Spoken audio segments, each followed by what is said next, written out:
تو امام علی مقام رضی اللہ تعالیٰ عنہ آپ دے شعرن فرمایا لئن کانت الدنیا تعد نفیست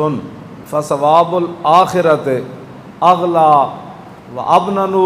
آپ نے فرمایا اگر دنیا بڑی قیمتی ہے تو عد و نفیست، اگر بڑی قیمتی ہے نا تو فرمایا آخرت دی تو کوئی قیمت ہی کوئی نہیں، آخرت تے بہوں مہنگی ہے تے بہوں بلند و بالا ہے۔ پھر اگے آپ نے جڑی گل کیتی نا اودے تے پھر عمل بھی کیتا، فرمایا لو کانت الابدان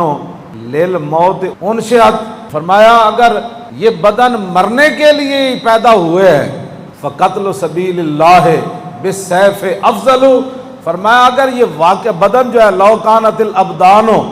للموت انشئت، اگر یہ بدن مرنے کے لیے ہی بنے ہیں تو پھر بہتر نہیں ہے کہ اللہ کے راہ میں بندہ تلوار سے کٹ جائے۔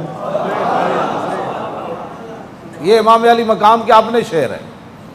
فرمایا جب مرنا ہی ہے، بدن واقعی مرنے کے لیے بنے ہیں تو پھر اللہ کے راہ میں بندہ تلوار سے نہ کٹ جائے۔ اور آگے آپ نے فرمایا لو کانت الارزاق شیئا مقدرا فسعی المرء فی الکسب اجمل، فرمایا اگر بات یہی ہے اسلام میں کہ روزی اور رزق وہی ملے گا جو لکھا ہوا ہے، تو پھر بندہ اتنا کیوں بھاگتا ہے، اتنے اپنے آپ کو کیوں تھکاتا ہے، پھر تھوڑی محنت ہی کرے تو رب اس کو دے ہی دے گا نا۔ میرے آقا نے فرمایا نا ایک وقت آئے گا لوگ دیہڑی کھوتے دی طرح ہون گے تے راتی مردار دی طرح ہو جان گے۔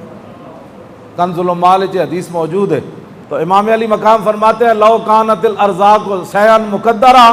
فرمایا اگر یہ بات طے شدہ ہے کہ روزی تو وہی ملنی ہے جو لکھی ہوئی ہے تو بندہ پھر تھوڑی کمائی کرے تو یہ زیادہ اچھی بات نہیں ہے۔ اگلی بات جو امام علی مقام نے فرمائی، فرمایا لو کانت المال للترک جمعت، فرمایا اگر مال چھوڑنے کے لیے جمع کیا جاتا ہے، بندہ مر جاتا ہے مال پیچھے رہ جاتا ہے نا، لو کانت الاموال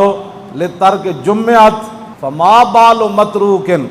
بہ المرء یبخل، فرمایا پھر بندہ جب مال جمع ہی اس لیے کرتا ہے کہ رہ جائے گا تو پھر خرچ کرنے میں بخل کیوں کرتا ہے؟